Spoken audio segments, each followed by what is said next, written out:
Hi guys, Kaiser here, and welcome to the last video of 2023. Or maybe it's the first video of 2024, depending on when you're watching it. But regardless, welcome to a really fun, exciting video. In today's video, we've got a special star. In the red, Chap's Games, aka Chap Likes Pizza. Let me tell you a little bit of the story of this player before we actually dive into the match. Chap's Games is a fellow YouTuber. Now, he's not normally an Age of Empires 2 YouTuber. His main game appears to be Combat Mission, which is a game I'm not very familiar with. But recently on the AoE2 Reddit, Chap's Games shared a series of matches that he had on the AoE2 ranked ladder. And he shared the games to YouTube and cast them. And it was a lot of fun listening to him analyze his own games, sharing his experiences, what went right, what went wrong. It was just a lot of fun, and I enjoyed those videos, and I thought to myself, you know, it would be really cool to just sit down and actually cast some of his games, or cast a game of his on the channel. And so that's what we're doing today. We are sharing the adventures of a fellow content creator as he dives into the AoE2 world. So this should be a lot of fun, and if you like the sound of it as we dive in, consider liking the video, subscribing to the channel, and let me know in the comments below if you want to see more of this kind of video. Whether that's more Chap's Games videos, or maybe it's more random people on the ladder, maybe low elo casts, that kind of thing. Let me know, because I'd love to hear from you guys. As we start off, let's talk about the matchup here. We have Arabia as our battlefield. Chap in the red, playing as the Teutons, one of my favorite civs to play.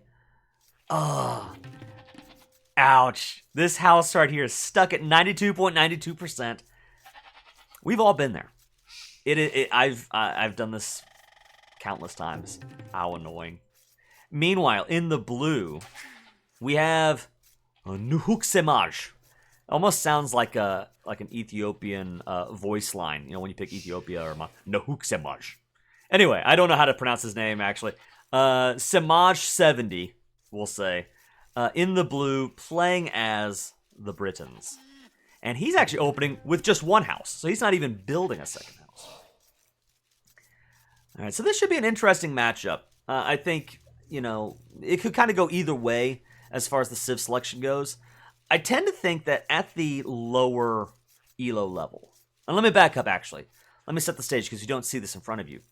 These two players are a little bit on the lower end of the ladder. They're both at about 550 elo.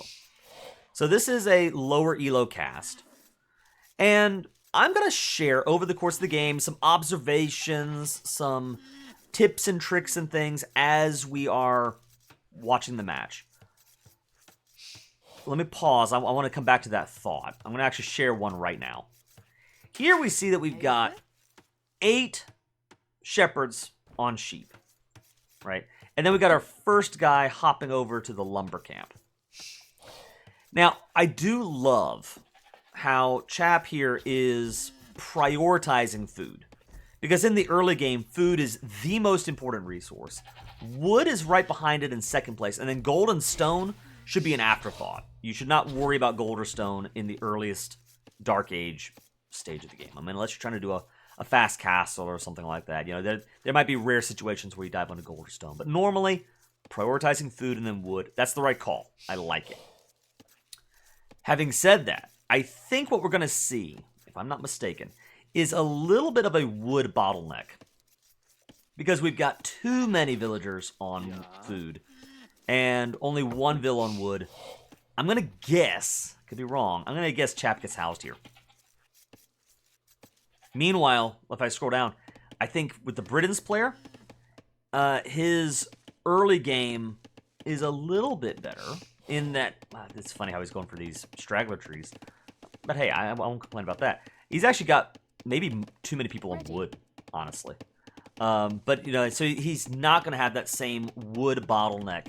He's got 5 villagers on food. Where are they? Where are those guys?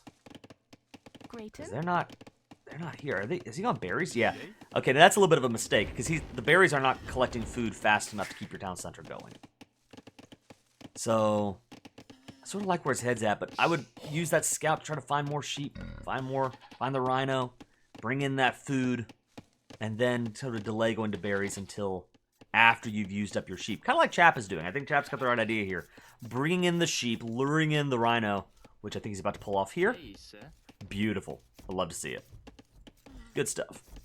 So I'm going to be sharing some, thoughts as the game progresses and, just having fun watching the game. And really, as I share tips, sort of rule zero, the background for everything I say is I just love this game, and I'm just having fun, and that would be my number one advice to anybody, any player at the 500 elo or 600, 700, 800, or 1800 elo.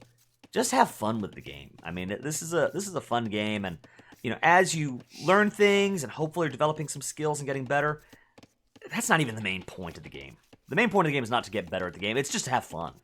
So that's always the context in which I am sharing advice. I think sometimes as strategy game players, we can get a little too stressed out about like trying to become the best player we can possibly be, or else we're not good at, it's like we're failures of AoE2 players, and that's just not my attitude at all. I mean, I started the channel back 2 years ago tomorrow.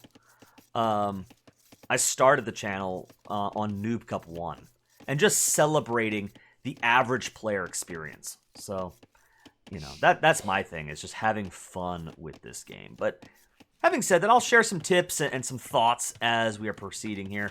Both players developing their early eco well. Again, neither player's falling into what I would consider to be a really big mistake, which is I'm going to put 2 villagers on food and 2 on wood and then 2 on gold and 2 on stone and spread my eco all over the place. Both players prioritizing food and wood very effectively. Samaj70 here has a few more villagers than Chap does, but I do think I prefer Chap's distribution of villagers in that he's prioritizing food first and wood is kind of the backup. Whereas Samaj, he has more of a focus on wood, which, to be fair, kind of makes sense for an archer civ, right? If he goes archers, which you would expect the Britons to do, wood and gold will be your primary resources to get those archers out. So, Chap, first player up to the feudal age. Fewer villagers, but faster tech uptime. That could pan out for him. Now, as we're casting this match, one of the numbers that you've got to keep an eye on, and whenever I cast, average elo or lower elo players, whatever, one of the numbers I always prioritize is this idle TC time here. Every 30 seconds that your town center is sitting there idle, not doing anything, that is a lost villager, right? Because a villager takes 30 seconds to pop out. So right here, Samaj, he's at 28 vills. He could be at 30 right now. And Chap, he's at 20 vills. He could be at, let's see, 2, 4, 5. He could be at 25 vills right now. So, if you're looking at, like, how can I be better at AoE2? What steps should I take? I'm working with a friend of mine right now, and he's talking about, how I want to get good at Age of Empires 2. How can I get good at AoE2? And my number one advice, the first thing to always work on, play a couple games and then go back and look at your idle TC time. And that number right there is the number you want to try to bring down by just getting into the habit of checking your TC constantly. Hopefully you got a hotkey on either your keyboard or your mouse. You can click it and go right back to your town center and just make sure, is it working? And you're checking repeatedly to make sure that it's doing what it needs to do and it's not just sitting there snoozing. Now we do see Chap is jumping onto gold now. Samaj, he's on gold and stone as well. Interesting. So for me, I'm thinking, all right, if the Britain player's on stone, either, let's talk about our options. Maybe he just wants to get up some more town centers. I doubt it, though, because you start the game with 200 stone. So you already have enough stone to throw down 2 more TCs if you want. Maybe he wants to throw down towers, whether that's defensively or offensively. By the way, I've let me pause that for just a second. I've got to comment on this. I love these little house cubes. Because if you were to go back and watch that Noob Cup 1 tournament, which to this day, after 2 years of YouTube, is still one of my favorite things I've ever put out. I love the Noob Cup games. But if you were to go back and watch those, something that shows up a lot are players just building these houses in cubes. And it just puts a smile on my face. Because it's so compact and it makes so much sense that the Britain player is trying to minimize the... how do I want to put it? The brain space. You know, it's like it takes the bandwidth, the mental bandwidth. You know, he's just trying to get houses down and move on to the next thing. And by just putting them in blocks like this, he gets it out of the way, moves on, and they look kind of cool, right? We saw that a lot in the Noob Cup. And what I would suggest to Samaj70 here is, if you're going to build 6 houses, instead of putting them in a block here where they just don't do anything for you, try stringing them along so that they serve as, they can help you wall up your base, right? You can string them, and then that'll actually block off areas of attack from your opponent. Not that you should make a wall of nothing but houses, but if you're going to build houses anyway, you can use them to help sort of solidify your base and block off important areas, and I think that'll do more for you than just these blocks of houses. Right. A couple of spearmen out already. I wonder if he saw the scout and was thinking, maybe I'll get scout rush. I don't want that. But right now, turns out he made the right call. We've got 2 stables coming up for Chap. And our first knight is on the way. Okay, I like it. I like this a lot. This is going to be... Here's what I'm seeing. This is what I'm seeing right now as we're entering into the Castle Age. Chap's in it. Samaj, he's got the resources. He'll click up any second now, I'm sure.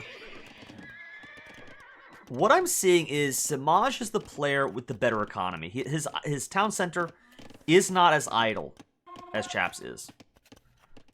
And if I were to come over here, yeah, that TC is still idle. So I'm guessing what's happening is Chap's going to sort of set up his early economy the way he wants, and now he's focused on the offense. I would bet you he's got 1 knight out. I bet he gets a couple more out. And then he's going to go on the offense with the knights. And I like it. I like that way of playing. When you're learning the game, I think that there is a temptation, especially because the way that bots, you know, if you play against the AI, typically what you want to do is wall up and hide and you know, and just use castles to shoot the enemy attacks as they come under your castle. Well, real players don't play that way. And if you're going to play on the ranked ladder, I think what'll make you a stronger player is by learning how to attack and how to go on the offense, how to throw the first punch. And then kind of coupled with that is how to keep growing your economy while you're throwing that punch.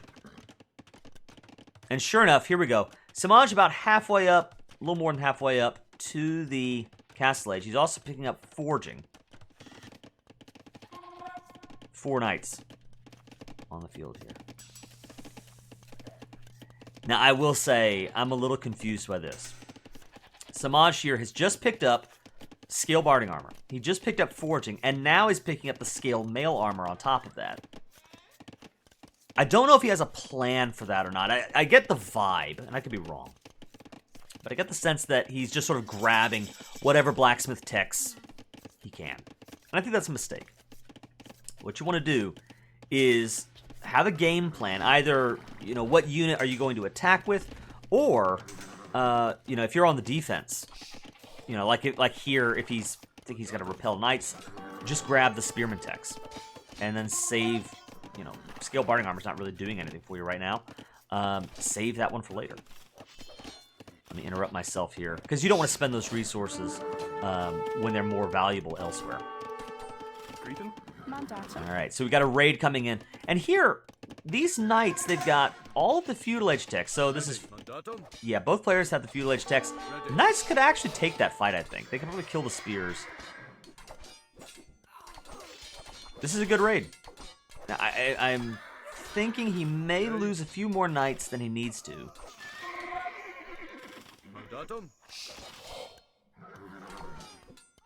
I think that was decent. I like that. I like that a lot. Now, what I would do, yeah, I would just turn around. I mean, 4 knights against the 1 spear, just take him out. And look at this. Okay.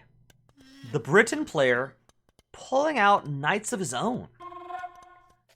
So, I almost want to take back what I said earlier. Maybe that was the plan from Samaj. You know, as I want to buff up my infantry, but then I also want to go knights, and I want to, you know, be able to go toe-to-toe against the Teuton knights. But see, here's the trick. As we do see the Teuton player running away, is Teutons, because they are Teutons, they get an extra melee armor in the Castle Age, and another one in the Imperial Age for their cavalry and their infantry. So, in a straight fight, the Teuton player should win. But, look, this guy's 1 hit. The Spearman is 1 hit, but he doesn't realize, and so that Spearman is getting a lot of bonus damage in that he otherwise wouldn't. I do really like how Chap here is continuing to produce out of these 2 stables. He's continuing to put the pressure on. And Samaj 70 undoubtedly is feeling the pressure right now. Now, as I say that, and look, here we go. We've got 2 town centers out for the Britain player. So, more TCs mean more economic potential. And on top of that, he's got 5 more vills right now. So, economy is undoubtedly on the Britain's player side. And if Chap, if you're watching this, you know, I'd say this is probably an area where there can be some room for improvement, is continuing to grow and develop your economy as you're putting on that offensive pressure, right? I love the offensive pressure, though. I think this is fantastic. We've got the Man-at-Arms upgrade coming in, Iron Casting coming in, and at least 1 infantry being trained in the barracks. What's the game plan here?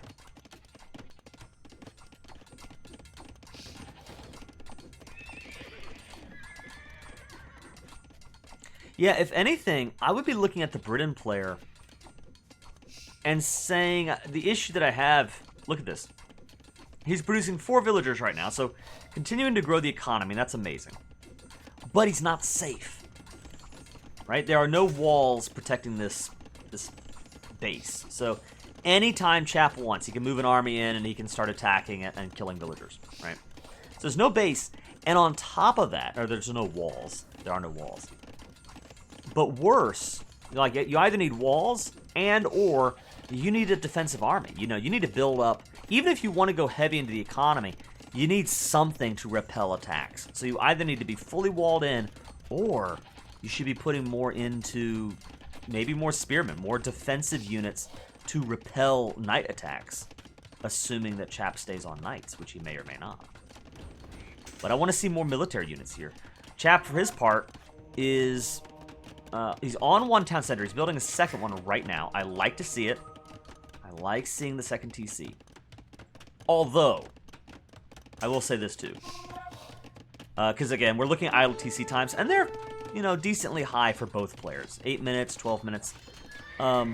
What I would advise, if you're struggling with TC times, save the stone and wood. You know, don't build the extra TCs. Just develop your skill for training out of your 1 town center. And once you get good at keeping the 1 town center constantly going, constantly producing more vills, then work on bringing in a 2nd or 3rd TC. But, you know, if you find yourself forgetting your town centers, building 2 or 3 more isn't really going to help you that much. Right. Okay, right now, snapshot of the game. Both players have 4 army. The Britain player building a defensive castle, and he's got 42 villagers. This is an interesting castle choice. I think I like it because it does protect the gold very well, which is probably going to be one of the main things he has to protect. This is a lot of gold here. 8, 16, 24, 32, 35, about 3,800 gold. All right, that's going to fuel an army. And if that gets shut down, I mean, that's probably GG for Samaj right there. So it makes a lot of sense to lock this off. So I really like the castle. I could have seen building the castle up here and sort of blocking one of the entrances into the base. But if Chap is the kind of player to just run around a castle, I like this better. Better play. Now, this is shocking to me at this point. I sort of understand earlier on, you know, building a couple of spears and then building some knights to repel that early attack makes sense. But now, we see chain barding armor coming in, and this is telling me that Samaj 70 wants to go in on the knight play. Like, that is his main unit. Knights and infantry. Because he's also got the man-at-arms tech coming in. Arson coming in as well. That is very strange. It makes me wonder, well, you know, you're playing the Britons. They are one of the best archer civs in the game. And here we go, longbows coming out. So I'm really kind of surprised. I guess that must be his thought is, you know, I'm not going to build an archer range for archers because I've got longbowmen. Right? I guess that's his thought. But even so, he's putting a lot of resources into his knights and into his infantry if longbow is going to be his main play. Meanwhile, Chap has picked up both of his knight techs. He's only got the one infantry armor.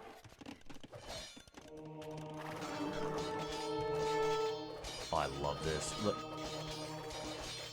Did he actually get the conversion off? It is so rare. I mean, I was playing the game at 1,000 elo, and I could never wrap my head around monks. You know, it took me quite a while to I'm still getting better at monk play. So seeing this at 550 elo is awesome. That's really, really cool. I love seeing the monk, and I don't know if the thought process was, I'm just going to get a couple of these guys for heals and for the relics, but having the recognition to grab a monk and pressure an enemy knight player like that, it's really cool to see. Guys, at this point in the game, we're 35 minutes in game time, not in real time. It hasn't been 35 minutes, but who do you think is going to win this? Our YouTube sensation, Chap's Games, or his Briton foe, Nahuk Samaj 70? Yeah, again, look at this. Look, now, see, now he's got the house wall. This is exactly what I asked him for, right? I said, dude, try a house wall. Like, okay, I can do that. Throws down a house wall, but throws it up against the black barrier where it's not going to do anything for him. I think just the idea hasn't crossed his mind that you can actually use those houses to help you defend your base. Which, to be fair, I mean, I know, again, like I said, we saw that in the Noob Cup a lot. I don't think it's the most intuitive thing. You don't tend to think of houses as the ultimate defensive structure, but they can do things for you. Here we go, a second raid coming in from the Teuton.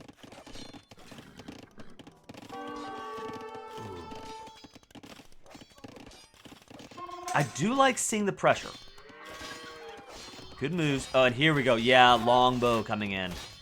And I think I'm starting to understand Samaj's thought process more. He's thinking, I just want to get up to Castle Age, get longbows out. Why would I build an archer range or worry about early game archers when that's not what I want to do? I want to do longbows. I get it. I would say if you are going to do that kind of fast castle longbow play, then don't... First off, pick up your blacksmith techs for your archers. I mean, that's your main unit. Do that. And then also, like, don't waste your resources on these technologies if you're only going to build 2 or 3 spearmen. If you're only going to build, you know, like 2 knights, then don't waste all that food and gold on the blacksmith techs for those units. Prioritize your main line units. Wheelbarrow coming in. I love to see that. That's going to make the economy that much stronger. Samaj 70. At this point in the game, Chap has gone on the offense. He's taken out 11 more villagers than Samaj has. 12 to 1. Chap is still down 8 villagers compared to Samaj. So I think we're seeing a tale of 2 types of players here. Samaj, very economically oriented, But I get the vibe that he might be the kind of player who prefers to, he wants to play a slower game. He wants to get into the Castle Age, maybe even get into Imp, sort of build up an army, and then go for one big push in the late game, right? Chap, meanwhile, is the kind of player who likes getting pressure out earlier, wants to go on the offense. Ooh, the Mangonel. Good pick. Now, mangoes, I will say, as you climb the ladder, for me at least, at my level, which is about like 1200 elo, Mangonel feel like a trap. It's a mistake to build mangoes against the Britons, because the Britons, with that extra range that they get on their archers or their longbows, it just seems like they're able to outrange and shoot down Mangonel before they can ever get close enough to knock down that siege. So it seems like a mistake for me. Here comes a forward castle. This is going to shut off this stone here, a couple of these farms. Right, here come the longbows moving in. They're having to deal with these knights. Oh no, yeah, the mango's getting some good shots off. See, here he didn't stay focused on those longbows. He didn't pull them back to avoid getting blown up. That's the second time that the Briton longbows went down, and Samaj70 decides to call it, meaning that Chap Likes Pizza takes the win. And what a fun match. Two very different players. Like I was saying, Samaj, I think, is the stronger economic player. He lost 15 villagers, and he was still up, 14 over his opponent. So imagine if Chap didn't go on the offense. That's 72 villagers to Chap's 43, 44 vills. Like, that's impressive. Right? So there's a really strong economic play here from the Britain player, but he seemed really hesitant to actually invest his resources. And you can see here he's floating 2,600 food. What are you doing with all that food, my man? You don't want to float resources like that. You either want to spend that, go up to Imp, or maybe you want to sell some of that food in order to pick up other resources, so that you can throw down more castles if you want to go longbow, right? Throw down more castles so you get more longbow up faster, or even better here, if you know that he's going to go knights, kind of get a screen of pikemen behind, to support those longbows, right? So make sure you're spending the resources that you collect. It does no good for you if it's just sitting in your pocket. But I really like the economic focus here for Samaj. And then on the other side of the coin, Chap Likes Pizza.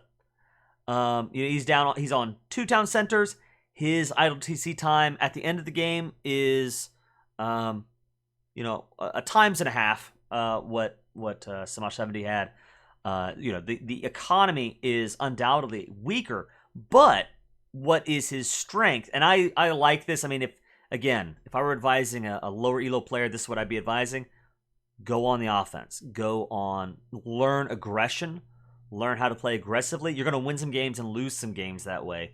But that is probably a better way of learning the game, is by putting the pedal to the metal, actually going on offense, and figuring out what makes for successful attacks and weak attacks. And I think the main thing I would focus on at this point, keep up that pressure, keep up the aggression, but then also build the economy behind that. Make sure that as you are raiding, maybe if you're in a moment where you send the knights in and they're just sort of doing their thing, you remember, oh, hey, let me take 3-4 seconds to go back to my base, click this button to go back to my town center, just check to make sure they're still working.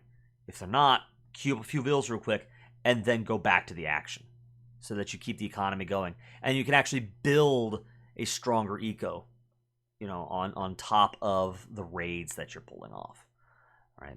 But I gotta say, I love it. I love the games. So if you really want to see more Chap Likes Games action, check the description below. I'll have a link to his channel as well as to his AoE2 playlist.